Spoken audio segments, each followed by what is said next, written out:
gitu. Tapi kalau Ciko janganlah, karena Ciko itu enak gitu kalau buat ini ya. Kalau dari segi permainan ya, walaupun beberapa kali memang flop, tapi ini bisa buat ice breaking atau katakanlah penetrasi lawan itu nggak melulu dari Yildiz kita pola penyerangannya, tapi juga bisa dari Ciko gitu. Kita kan nyerang nggak dari kiri doang, tapi dari kanan juga. Kalau kalau misalnya kanan nggak ada, kiri doang, ya pondasinya kurang gitu. Tapi sebenarnya setuju kalau itu untouchable-nya tambahin Ciko. Gue nggak setuju kalau Ciko nggak termasuk di situ gitu. Kalau Cambiaso Kita di Suara Juventus punya meme, punya stiker OTW Legend. McKennie OTW Legend. McKennie gue seneng banget bahas McKennie itu our prince kecoa itu McKennie itu the most underrated player in Juve itu. Menurut gue sih malah enggak sih, McKennie nggak akan mengalami performa sih. Ada beberapa faktor yang bisa gue jabarin sih.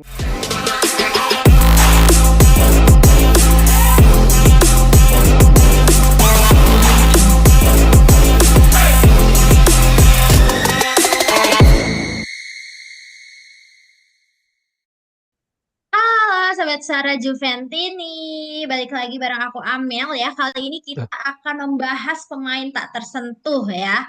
Terus kita juga mau ngucapin dulu nih buat Weston McKennie ya, yang akan menjadi legend Juventus nih teman-teman Sarah Juventini ya. Dan yang terakhir ada pengganti di Griat Mas Anton Cetas ya kan. McKennie jadi legend Juventus. Oke, nah tentunya aku di sini tidak sendirian karena sudah ditemani oleh dua narasumber kece kita, yaitu ada Mas Anton dan juga Mas Suryo. Boleh dong Mas Suryo, Mas Anton dulu deh. Mas Anton kayaknya udah semangat banget nih pakai topi lengkap ya kan, full setnya ya. Mas Anton boleh dong disapa dulu nih teman-teman kita. Nah Mas Anton puasa nggak Jumat Agung sama Rabu Abu kemarin? Puasanya cuma sehari-hari aja. Aduh, Sehari-sehari aja. pernah coba ngikutin puasanya teman-teman yang Muslim. Malah gue pusing, meriang jadi. Aduh, nggak kuat gue. Nggak Salut, kuat, nggak kuat ya. salut buat teman-teman yang puasa Muslim. Selamat Keren menunaikan. banget. Respect kita ya, respect buat teman-teman Iya. saudari kita. Coba ya Mas Anton disapa-sapa dulu nih teman-teman Juventini yang nonton. Karena kita lagi ngomongin McKennie, kita ke bahasa Inggris. Hello my friends all over the world. My name is Anton. I am Juventinian from USA yang lagi kurang ajar, ngebom terus. Aduh. Oke, Mas Anton dari USA. Kita musuhan dulu deh soalnya dari USA nih.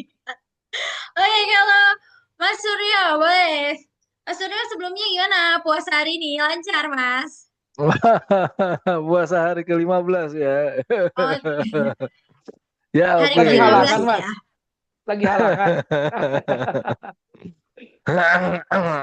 Nah, ya kebetulan ini kan jam-jam habis taraweh ya kita take ini ya. Jadi Betul.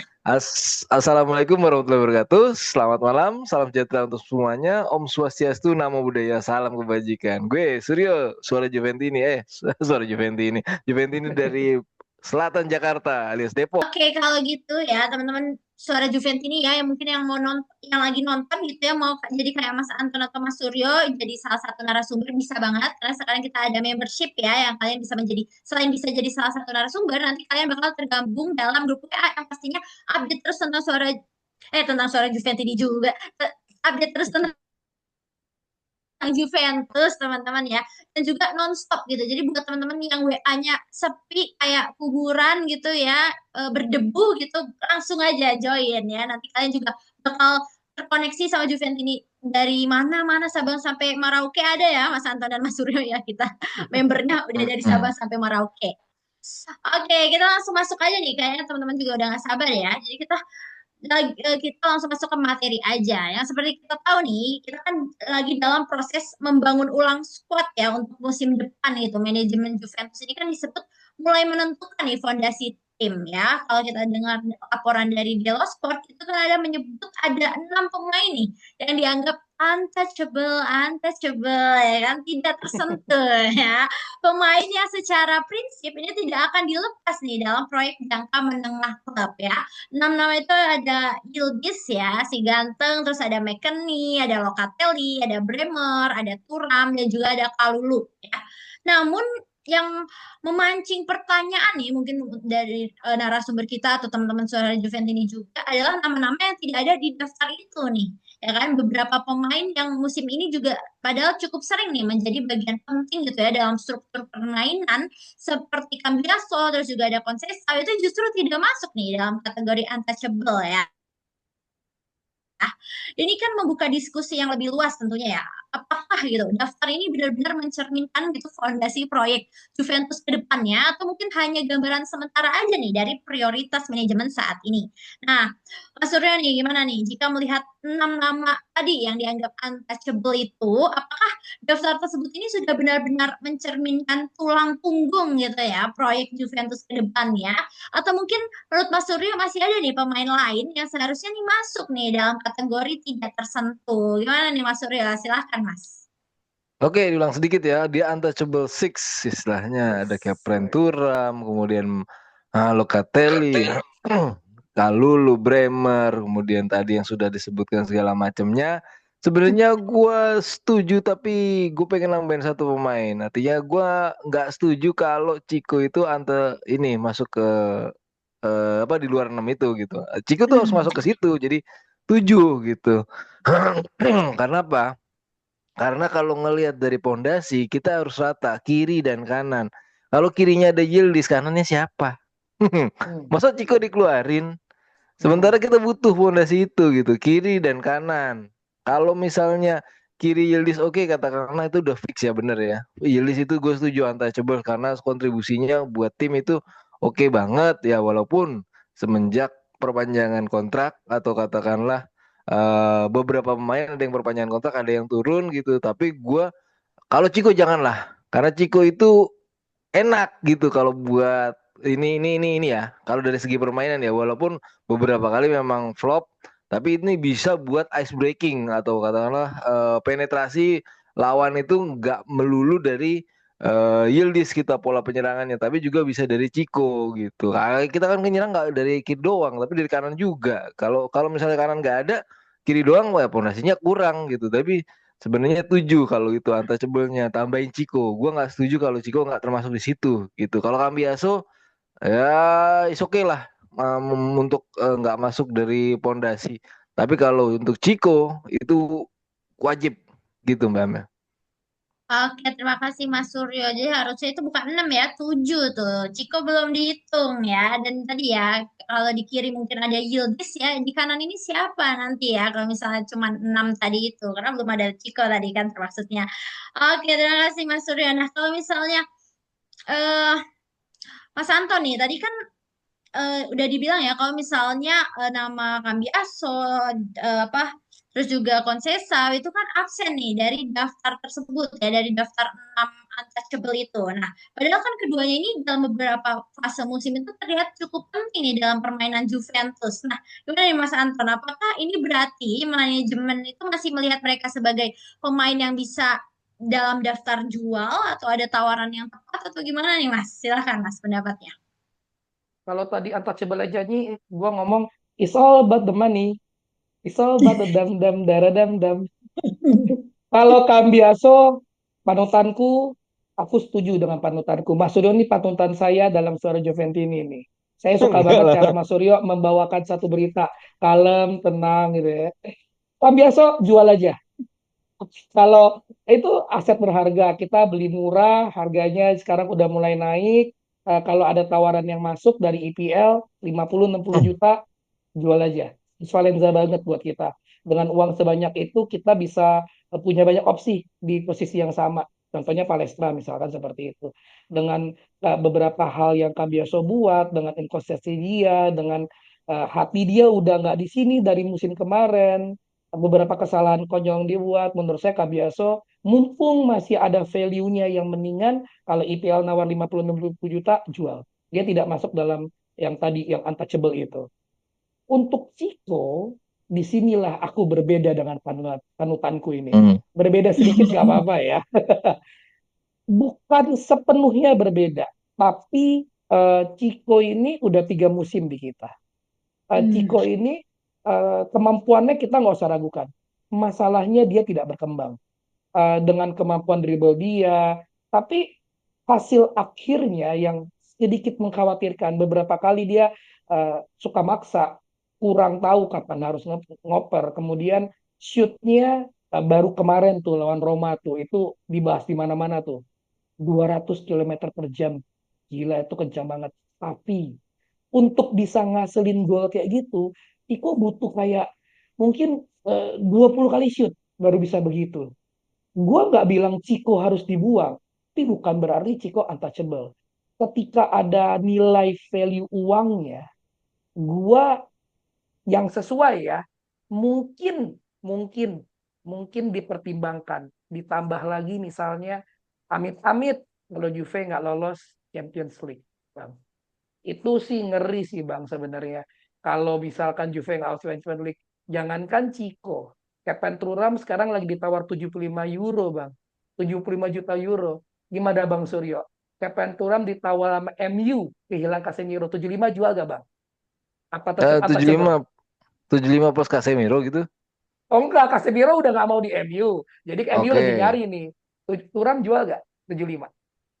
Ya kalau menurut gua sih jual-jual aja ya, karena nggak ada pemain lebih gede daripada klub gitu. Asik, asik, Jadi asik, un asik, asik. untouchable-nya untouchable apa kalau memang seandainya tadi yang misalnya Bro Anton bilang kita amit-amit nggak lolos sampai ke zona UCL, berarti kan Ya, akan ada keterbutuhan uang atau katakanlah ini mengatasi neraca yang nggak lolos UCL gitu. Kalau memang ada yang valuable untuk seperti itu, senilai itu, ya jual-jual aja. kecuali kita lolos UCL ya Bang ya. Baru Thuram itu Ah, bagi gua untouchable. mm, Setuju gua sama Bang Suryo kayak gitu. Jadi untuk Ciko gue sedikit berbeda. Karena menurut gua tambahin lagi, karena kita masih punya Edon di situ. Meskipun Edon belum terbukti, baru tapi potensialnya beberapa kali Edon pengambilan keputusannya cukup baik. Dan dia ada punya visi-visi. Dia tidak setajam Ciko pas motong. Ciko tuh kalau lagi motong cut inside ke dalam, wah itu ngeri sih. Cuman finishingnya aja Ciko nih. Itu aja sih Bang Suryo kalau dari gua. Bang Suryo. Amel. Jadi kok Amel. Bang Suryo. Amel gimana? Oke, Gimana Amel? terima kasih Mas Anto. Jadi kalau misalnya Jiko itu memang bagus gitu ya, tapi kalau misalnya untouchable tadi memang tidak masuk ya, mungkin ada faktor lain gitu ya. Finishingnya memang kurang dan kalau dari Mas Anton sendiri melihat apa kurang ada perkembangan gitu ya, udah berlama, bukan berarti nggak bagus ya teman-teman ya, tapi tidak ada perkembangan yang signifikan gitu loh ya. Nah, dah kita ucapin dulu nih buat Weston McKennie ya, resmi Wes. diperpanjang kontraknya nih hingga 30 Wes. Juni 2030. Selamat ya Weston McKennie walaupun kamu gak nonton video ini.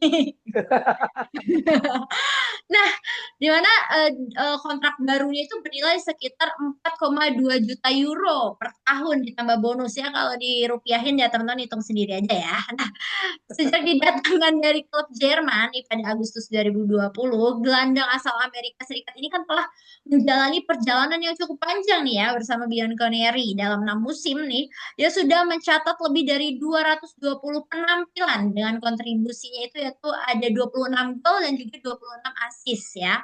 Namun yang buat McKennie menarik bukan hanya statistiknya nih, ya kan adalah salah satu pemain yang paling fleksibel di skuad Juventus ya. Sepanjang karirnya di Turin nih, ia pernah dimainkan di berbagai posisi nih ya teman-teman ya. Gelandang tengah pernah, gelandang serang pernah, winger pernah, wingback pernah, bahkan back dalam situasi tertentu juga pernah nih. Dalam beberapa pertandingan terakhir gitu ya, ia bahkan menjadi solusi darurat untuk striker berapa tuh posisinya? Waduh banyak deh ya. 66.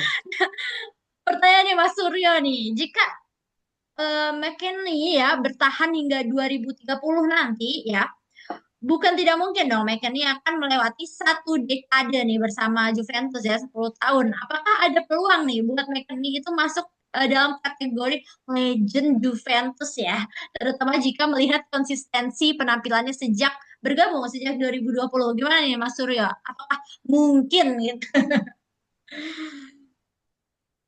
Ya, untuk menjadi legend, kenapa enggak? Why not? Mungkin-mungkin saja. Karena kan dari Schalke 04 ya. Dia seorang warga negara US citizens asli, kemudian main masuk timnas juga. dia berasal dari lingkungan non sepak bola atau kita kenalnya lebih ke basket atau katakanlah rugby atau baseball yang sangat terkenal di US. Menjaga konsistensi itu lebih sulit daripada sekedar one hit wonder atau one season wonder boy ya istilahnya.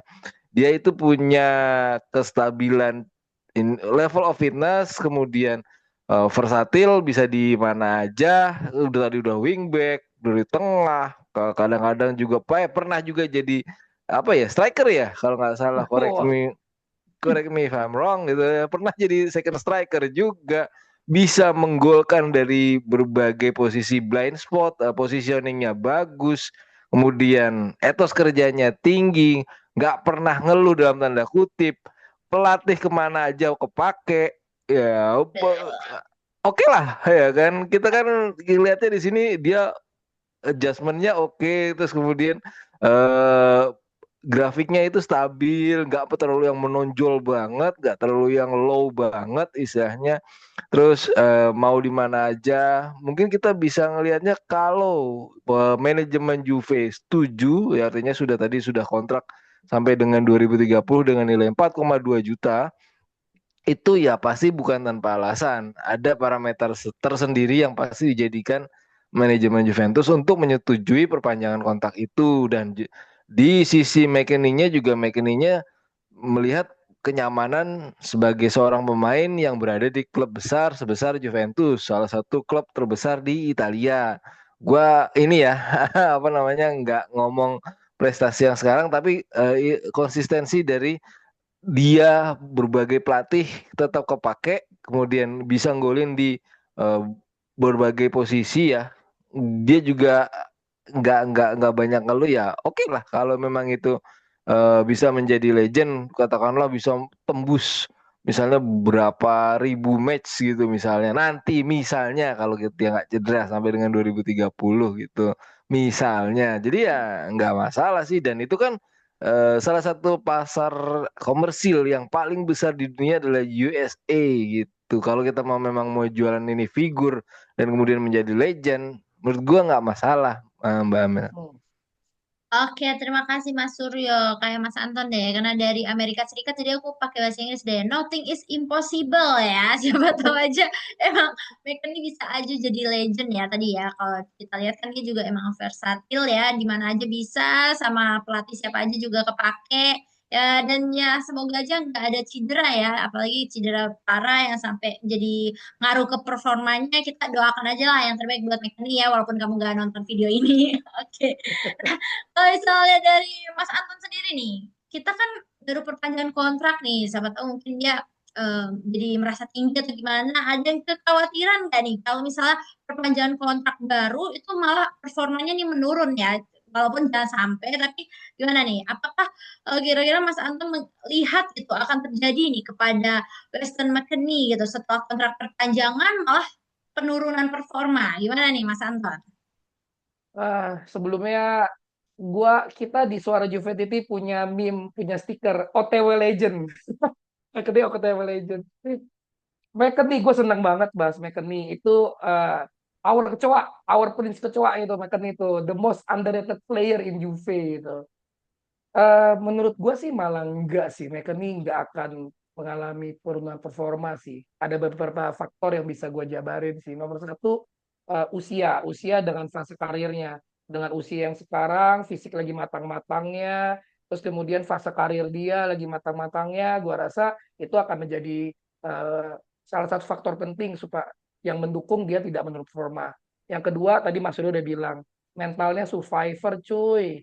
Dia bukan pemain yang ngandelin mood flamboyan, dia bukan teknik banget kalau lagi nggak mood, lagi nggak in gitu, mana nggak bagus, enggak. Dia tuh grinder, survivor, dia hampir dijual 3 kali, melewati berbagai macam pelatih, itu artinya dia jenius. Dia bisa menyesuaikan dengan taktik pelatih dengan baik. Jadi McKennie itu benar-benar punya value yang tidak dimiliki oleh gelandang Juventus yang lainnya saat ini. Dan lalu satu lagi, dia versatil banget. Bayangin, kalau lu tugasnya striker, lu hanya nyetak gol, udah, lu berarti performa turun. Tapi kalau McKennie itu nggak begitu. Dia kalau nggak bisa nyetak gol, ya nggak apa-apa. Dia masih bisa karena dia bukan striker. Kalau dia main jadi gelandang serang, dia juga bisa karena penempatan posisi bagus. Kalau lagi nggak bagus jadi gelandang serang, dia bisa jadi wingback karena stamina-nya yang banyak. Jadi ini orang banyak gunanya. Jadi kalau dia turun di satu posisi yang sekarang dimainkan, kita bisa mainin dia di posisi lain. Jadi banyak sekali kegunaan McKennie sehingga kalau kita bilang performa turun, masih bisa dimanfaatkan di tempat lain supaya dia tidak turun performanya. Dan satu, saya setuju banget sama Bung Surya tadi bilang bahwa McKennie kalau jadi OTW legend itu nilai plus buat Juventus jualan di Amerika. Jadi ini orang udah nggak ada ruginya, diperpanjang udah nggak ada rugi, performa nggak ada turun, OTW legend deh kecoa kita tetap hajar terus.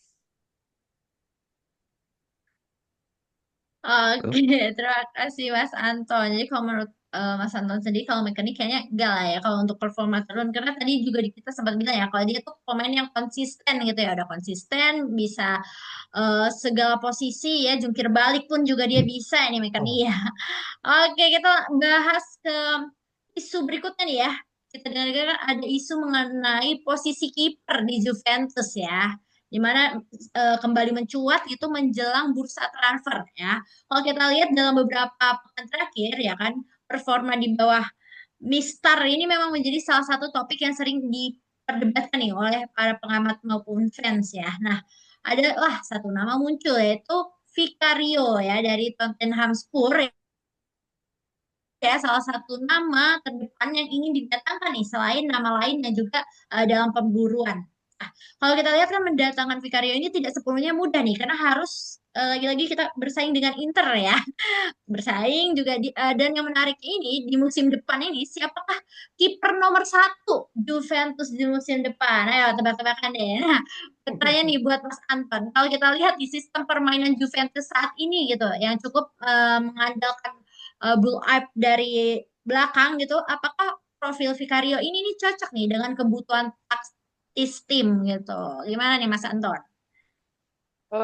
Coba kita bedah dulu ya, Vicario kekuatannya apa dan kelemahannya apa. Vicario sendiri itu kan sebenarnya kiper yang bagus dalam shot stopping ya. Dia sebenarnya dia punya juga kemampuan atletis yang bagus dan ini memang atribut terbaik dia karena refleks dia juga bagus. Jadi dia bisa melakukan penyelamatan akrobatik dari jarak dekat. Kita butuh.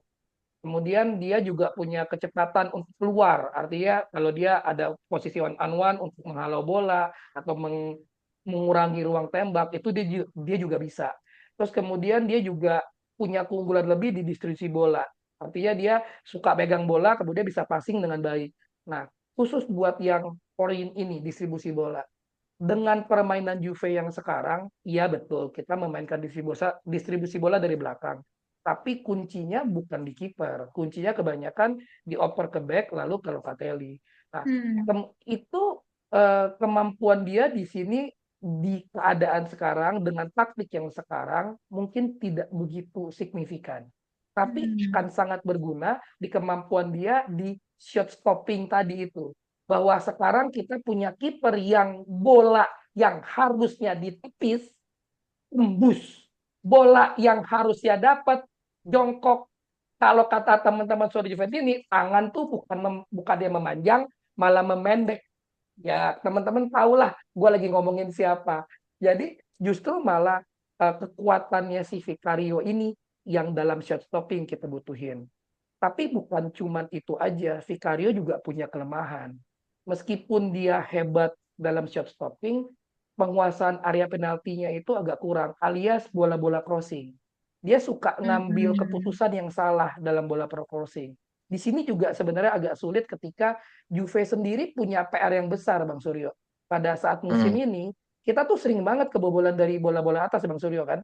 Dari Betul, betul. corner lah. Hmm. Nah, kedua, untuk ngadu gitu ya, nonjok atau apa, kekuatan fisiknya di situ kurang. Em, Tambahan lagi di Vicario sekarang kan main Tottenham nih. Tottenham sendiri tahun ini nggak begitu bagus performanya. Jadi kita bisa Hmm. bilang ada inkonsistensi dengan performa Vicario di EPL. Itu juga menjadi kelemahan. Tapi kalau kita timbang-timbang antara kekuatan dengan kelemahannya, apalagi si Karnesheki kemarin katanya perpanjang kontrak ya, jadi kita agak sulit dapatnya. Plus Inter juga ngincer gitu. Gue sih dengan senang hati lu gangguin lu. Maksudnya ya nggak apa-apa. Kita ambil Vicario dengan keadaan keuntungan untuk kekuatan-kekuatannya, dia mesti kepake dan ditambah lagi di saat yang sama kita bisa melemahkan tim lawan. Jadi menurut gua boleh sih, tapi untuk poin distribusi bolanya menurut gua kurang signifikan buat taktik Juve yang sekarang. Oke, terima kasih Mas Anton. Jadi kalau misalnya kita lihat ya Vicario itu emang bagus gitu ya, tapi kurang signifikan aja juga ya untuk kebutuhan taktis tim gitu ya. Nah, kalau misalnya Mas Surya sendiri nih, kan tadi udah disebut ya kalau Vicario itu juga diincar nih oleh Inter ya. Dan kabarnya itu dia lebih dekat nih ke Inter untuk saat ini. Nah, jika Juventus nih benar-benar ingin merekrutnya gitu, apakah Juventus perlu bergerak lebih agresif di bursa transfer ya untuk mengalahkan pesaing langsung, atau sebenarnya untuk Vicario ya Juve santai aja gitu ya, kalau mau rekrutnya santai aja walaupun si Inter-Inter itu juga ngincer nih. Gimana nih Mas Surya? Silakan Mas. Ya, pokok untuk menjadi inceran sih nggak apa-apa, tapi untuk menjadi prioritas, gue agak berbeda dari Bro Anton. Kenapa? Hmm. Gini, di narasi yang pertama nggak ada pemain yang lebih gede daripada klub. Jadi kalau memang Inter mau ngambil, ambil aja Vicario. Nggak apa-apa, ambil aja kalau memang itu. Silahkan buat Anda ya, istilah kata. Mau ngambil Vicario dengan cara apa segala macam, Juve nggak perlu gangguin. Emang mau ke Inter ya udah ke Inter. Karena masih ada opsi-opsi kiper yang oke-oke juga. Seperti pernah ada narasi berhembus Alisson Becker, kemudian De Gea.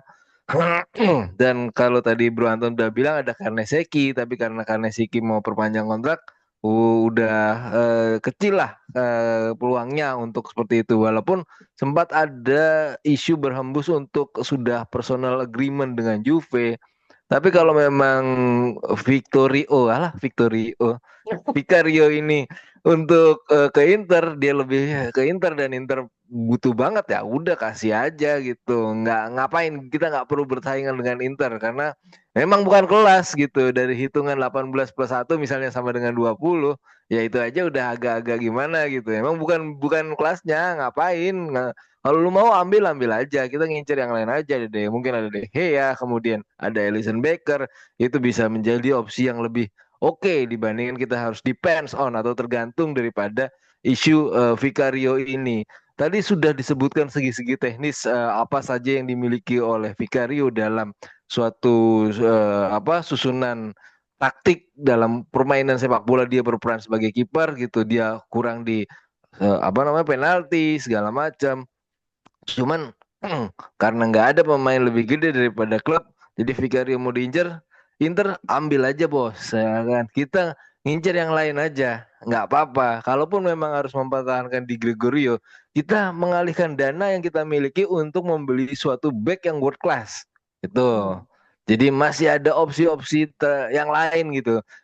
Kita nggak terlalu bergantung pada 18+1 ini, terus ya nanti lu mau ambil ambil aja. Kita kalaupun memang dalam tanda kutip terpaksanya nggak dapat kiper, harus bertahan dengan Di Gregorio, kita ini mengincar posisi-posisi yang lain yang bisa alokasi dananya mumpuni, gitu aja Mbak Amel, misalnya di back atau di tengah atau di depan, seperti itu Mbak Amel. Aduh, Oke, terima kasih Amel, Mas Zuro. Amel emang memang paling juara memberikan pertanyaan pada kata-kata yang si 18+1 kepanutanku. Paling cocok emang dia ngebahas itu. Maksudnya, tapi gua gua su- gua agak sedikit nanya. Kalau misalkan dari Bang Suryo sendiri, tadi ada sebut nama De Gea sama Alisson Becker. Lebih mending mana? Kalau kita bicara pilihan opsi, kita dapat kiper siap tapi sudah tua ya, berarti short term aja gitu ya. Alisson Becker atau De Gea? Lebih milih mana Bang Suryo? De Gea De Gea ya. Kenapa? ya. Karena udah pernah main di Serie A gitu kurang lebih. Betul, betul. Oh, Sudah teruji, mental ada, pernah bermain di Serie A. Itu. Jadi oke.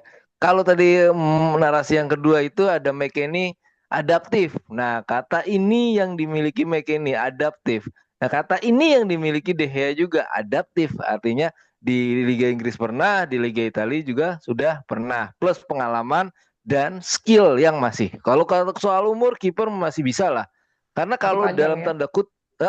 kalau dalam tanda kutip, Buffon pernah berkata bahwa bola tersulit untuk kiper adalah bola crossing.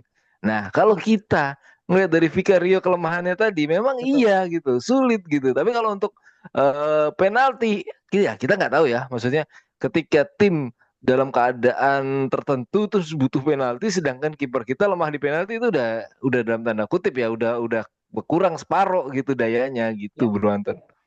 sip, sip, sip. Amel Oh, sering-sering ya nanyain ke Bang Suryo pertanyaan seperti tadi. Wah, luar biasa itu. Seru banget gue denger. Seneng banget gue denger itu. Enggak. kalau Mas Anton gimana? Diga atau siapa? Sama, Atau siapa? Dea. Ya, Dia ya. daripada mencoba Alisson Becker yang belum pernah ke Serie A, Dea. Oh ya. Ya, saya juga DG lah. Wih, Oke, sama kita bertiga. Rika salah. Oke. Oke, itu dia tadi teman-teman Juventini ya pembahasan kita tadi ya tentang antar pemain tak tersentuh, terus juga Weston McKennie dan juga yang terakhir tentang kiper rumor-rumor tentang kiper ya. Nah, buat teman-teman Juventini langsung aja nih komen diskusi nih setuju nggak sama pendapat Mas Suryo atau pendapat Mas Anton, terus juga di share, di like ya. Kalau bisa sekarang juga ada hype ya, di hype juga videonya saatnya aku ambil dan juga narasumber kita Mas Surya dan Mas Anton pamit undur diri. Kita tutup dengan Vino Fine Forza Forza Forza Juve! Juve! Juve.